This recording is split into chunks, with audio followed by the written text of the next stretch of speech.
you always have a treat for us. So what are we whipping up? Well, I have to tell you, the reason why we have this is I was inspired by your TikTok post. I love it. You said you were a salty and savory lover. I most certainly am, and yes. you put down you love Italian combo grinders. I do. Right? So I said, You're so thoughtful, Alex. And I'm a good friend, Yeah. right? I'm a good friend.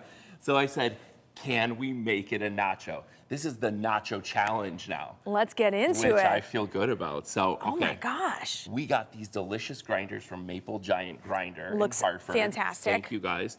It's so easy because you're not buying separate ingredients. Right. It's all in one thing, really. love this. Minus a few extras.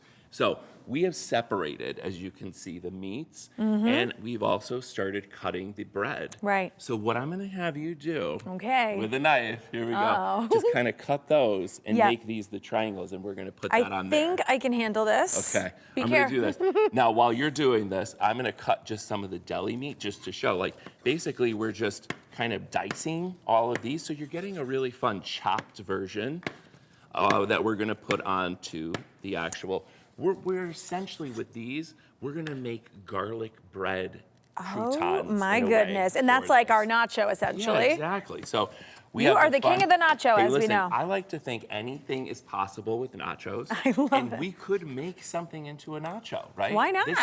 I'm coming back again, and we're going to do another challenge. I need for you to give me the next item the Okay, next time. I will think So, about this. We are going to, now you did perfectly. Thank you very much. Thank you.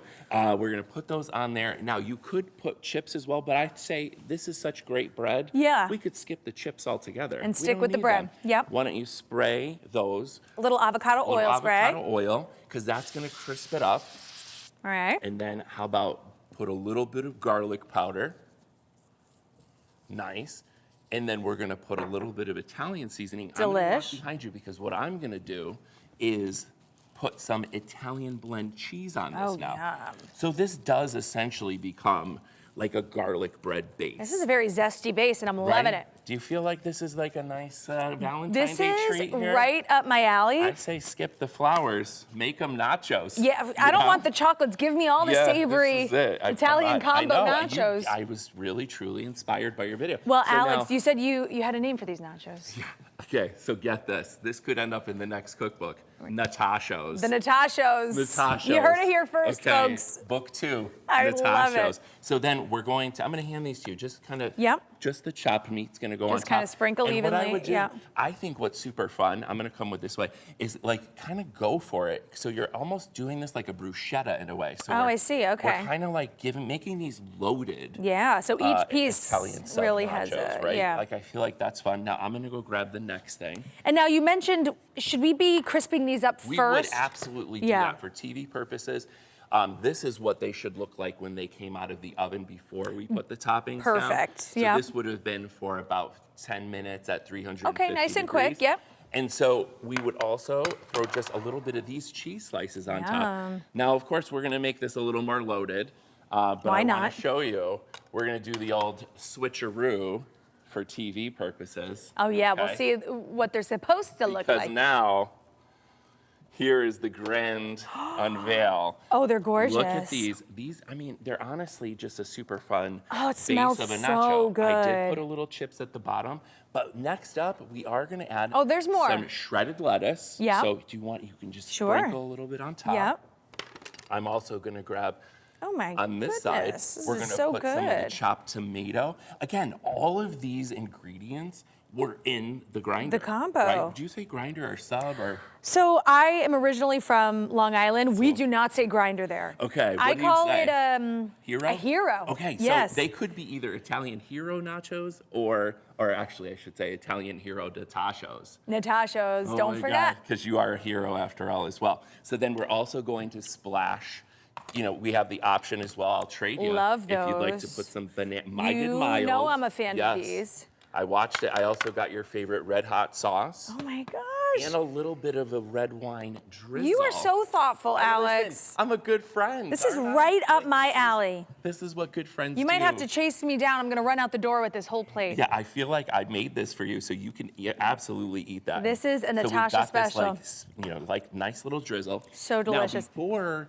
we try a piece, I wanted to show you this is the big moment we've all been waiting for. Yes. Here. This is my cookbook cover So exciting. that is happening. in We're ready. September of I'll give you a drum 2026. roll over here. Yeah, ready? 1, 2, and 3. I love it. This Totally is not outrageous. Yeah, so this is like totally outrageous, but Yes. not outrageous. The cover was shot by Lisa Nichols of Bread and Beast. She's a wonderful Connecticut-based photographer. She also did this shot back It here. looks so good, I Alex. mean, And coming so out much September fun. 2027. September 2026. All of 26. Oh, this September. yeah, we're So here. soon. It's This is the final year. countdown. Yeah, and so all of this information and recipe is available at alexptaylor.com Awesome. and on TikTok and Instagram, alexptaylor1, which you need to give me now another inspiration. I will. For the Well, next thank you so challenge. much for this. You're welcome. I feel so special. Happy Valentine's Happy Day. Valentine's Day. Congrats on all your success. Thank you so Take much. Take a big I old feel bite the of this. support. The Okay. Natashos. The Natashos and we're gonna get the taste of reveal here. What do you? Oh, it's the thumbs up. A+. For me. A+. I love it. Giving up meat is not for everyone, and for many Americans, it doesn't have to be. I'm not a vegetarian. I'm not even a pescatarian. I'm a flexitarian. Business entrepreneur Tracy Lynn says 5 years ago, she made a simple change to her eating habits. And everybody started cracking up laughing and said, well, what's a flexitarian? And I just said, I'm flexible about what I can eat. I love everything. That's exactly what a flexitarian is, a diet that's plant forward, not plant exclusive. It's flexible, unlike a strict vegan or vegetarian diet. I love a good steak. I have a good steak. I don't have a steak every day. And I'm also mindful of how many ounces that steak is. Doctors say the diet works. To be clear, this is not just a fad diet. The flexitarian diet is a real and very good evidence-based diet. The occasional animal-based products can help guarantee your body is getting everything it needs. So one concern that people have with vegan or vegetarian diets is, am I getting enough calcium? Am I getting enough vitamin B12? Am I getting enough protein? And so if you have this kind of more flexible style of eating where you sometimes eat those animal products, you're much less likely to need to take supplements in order to hit your daily requirements for those nutrients. Highly restrictive diets can be hard to sustain, so having some flexibility might be better in the long term. For a lot of people, a flexitarian diet is one of the, I think, best ways to approach a diet. I can live this. I can stick with this because it's not restrictive. I feel satisfied, not denied. The key is meals built around fruits, veggies, whole grains, nuts, seeds, and legumes. All of these things are full of fiber, they have plant-based protein, they're low in fat, or they contain good unsaturated fat, and we see that it's good for preventing heart disease, diabetes, overweight, and obesity, and it helps us to live longer too. For Lynn, she says she feels lighter and never bogged down with sleepiness after a meal. I feel like a wild woman. I've got so much energy. Olivia Rubin, ABC News. Well, who says midlife has to be a meltdown? Wendy Valentine is here to flip the script with truth, humor, and zero apologies. She is the host of the Midlife Makeover Show, a global top 1% podcast. She also has a brand new book out now. It is called Women Waking Up, the Midlife Manifesto for Passion, Purpose, and Play. Wendy, thanks so much for being here. Congrats on the book. So this is essentially a roadmap of sorts, right? For women to stop shrinking and start shining is what you like to say. Yes, exactly. So the reason I wrote this book is because for every woman out there that feels lost, stuck, invisible, or even just quietly dissatisfied, because I've been that woman. At the age of 45, I went through divorce, disease, debt, depression, and instead of giving up, I decided to rebuild my life from the ground up. And over the course of 2 years, I chipped away at that mound of debt and recovered from chronic illness, and then followed my dream of buying an RV and taking off across the country. And then that journey became the blueprint of the 7-step freedom framework that I teach in the book. I love that. And so you're coming from a very personal place. Did I read that your RV's name was Felicia? Yeah. Yes. I love it. I love that you made Yeah, her part of your journey, giving her a name and all. So for women who want to get started, you say you have a 7-step kind of way to get going here. What's the first step?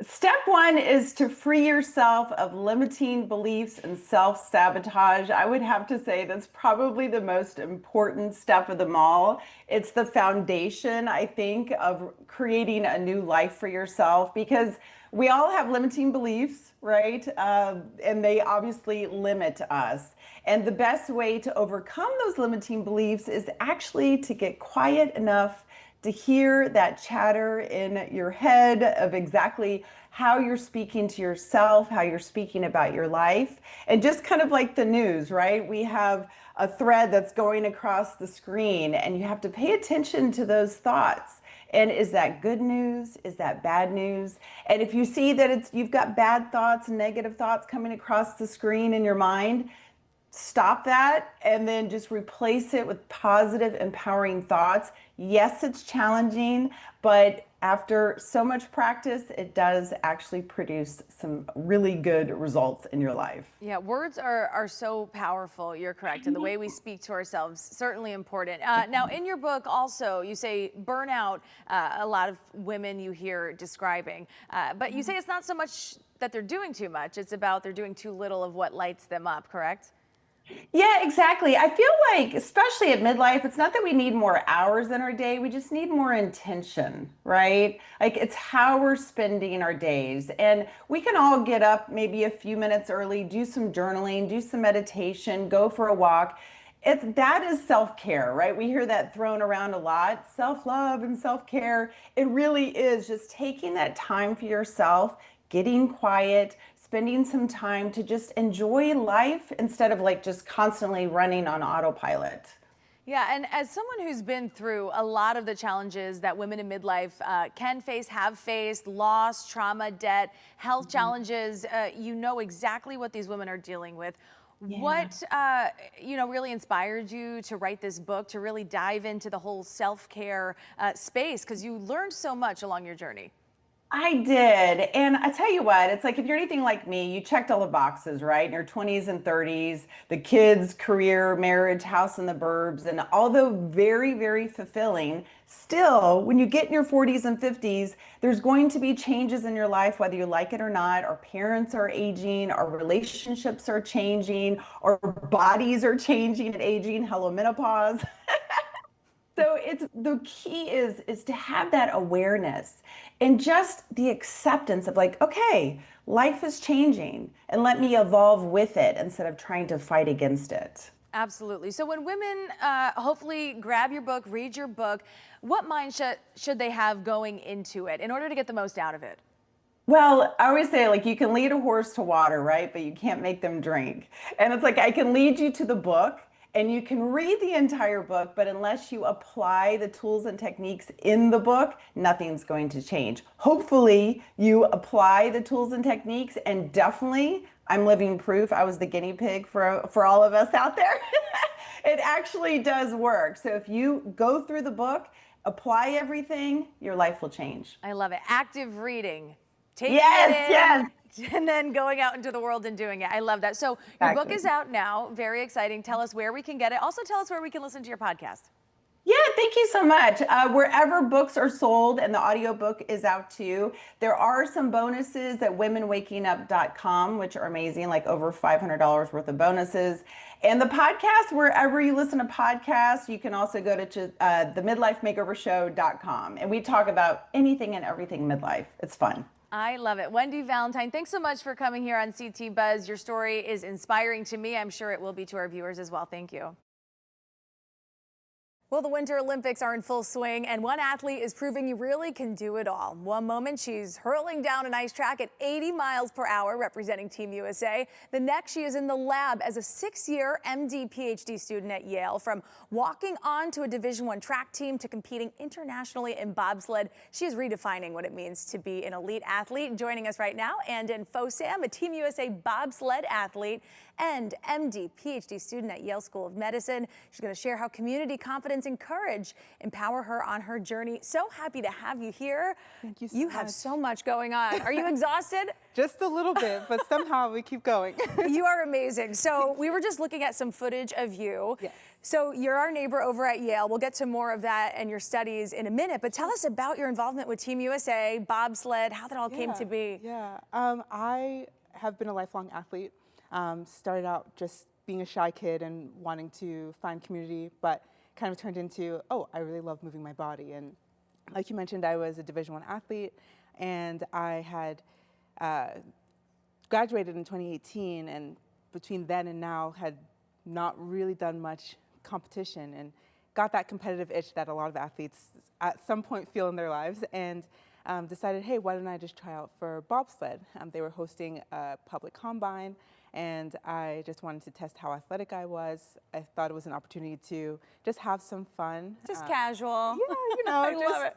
try something new. Yeah. And when I got there, I fell in love with the community, and about a week after the combine, they gave me a call and said, hey, we were impressed by your performance, and we'd love to see what you can do behind a sled. Wow. And so, you know, I went to the development camp, and then a few weeks later, I was in Canada competing, and then in Austria, and kind of all over the world, and I've had such a blast. It's one of those things, I would imagine, where your life just changes from one moment. Like 1 minute you were just studying, which is already an amazing feat, getting your PhD, and then next you're competing on this elite level. How do you balance the two? Well, so I describe my life a little bit as controlled chaos. love There's a it. lot going on, but I really rely on the people around me to help keep me grounded.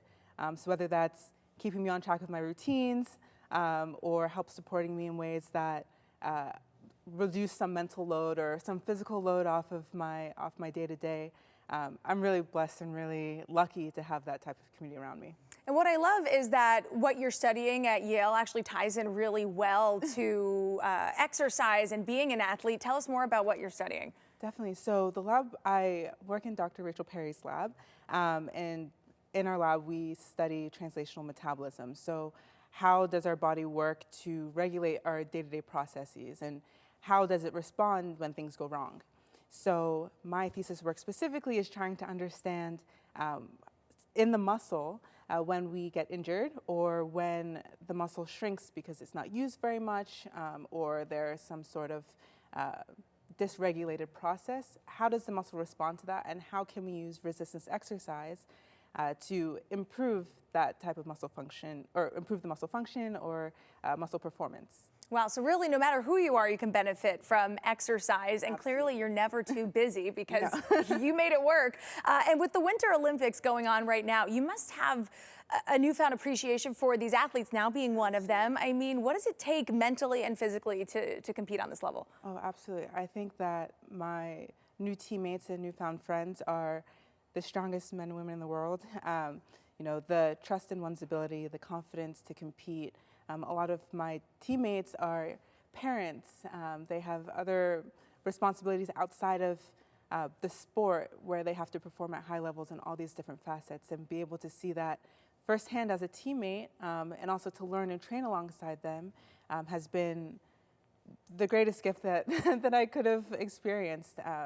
While I'm not there at the Olympics right now, it's one of the, something I'm very excited about, to cheer them on and to see how they're handling, you know, performing at the highest level, which helps me in turn when I have to defend my thesis, or when I eventually become an orthopedic surgeon and I'm in the OR having to perform these cases, these procedures at a high level. Yeah, a lot of life lessons to learn, absolutely. So you also happen to bring your uniform in for us. I would love to see it. Sure. Team USA, guys, this is so exciting. This is the back of the uniform. That's amazing. And then there's a little hood, but this is the front. So this is what we wear when we compete. If you want, you can feel it. It's very thin. This is kind of all that stands between us and and the cold and the wind. Exactly. You must feel like a superhero when you zip that thing up. I mean, it's very powerful. I would It's think very it powerful. would be. Oh, thank you for bringing. This is my first time seeing any sort of Team USA official uniform. So this has been such a blast. Thanks for stopping by, and congrats on all your success. Thank you so much. It's a pleasure.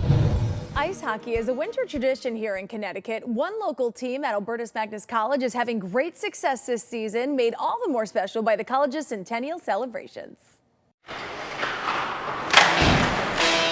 4 mornings a week, you can find Albertus Magnus College's women's ice hockey team right here, practicing at the Ralph Walker Rink in New Haven. We'll practice in the morning before classes, which is nice. We wake up, we come to the rink, and then we go about our day and go to school. Gabby Delacroche is a junior at Albertus. She's also one of the captains and founding members of the women's ice hockey team, which was founded just 3 years ago. I think it's pretty exciting to me that I got to be a part of the inaugural hockey team, but also here for the 100th year of Albertus. It's just kind of a full circle moment for sure. Especially since we started as a women's college and that we get to participate in women's sports. Albertus Magnus College reaching its milestone centennial celebration in 2025. The now co-ed Catholic liberal arts school prides itself on students' ability to balance academic excellence and extracurricular success. We put a lot of pride into academics. One thing I love about Albertus is, the teachers notify us if any of the girls if they skip a class or they're not doing well in schools, and we have our own rules within our team. So if they want to be in the lineup and have a chance to play, they got to go to class. Head coach Steven Novador says the Division III team is off to a great start this season. He attributes the success to the team culture. I think a lot of it comes from our leadership. Our captains, the 3 juniors, Gabby, Molly, and Tori, and I think they're doing a great job with bringing the freshmen that came in and kind of incorporated a culture where they're all kind of getting along and high compete level in practice that's, translating to the game. And the team hopes to keep the good momentum going. We try to find that winning mentality as well as being good citizens in the classroom and on campus. We've had a really good start, and I think we hope to continue that in the second half. We have a lot more work to do and definitely not done, so we're excited. To learn more about the team and the school centennial celebrations, you can visit albertus.edu.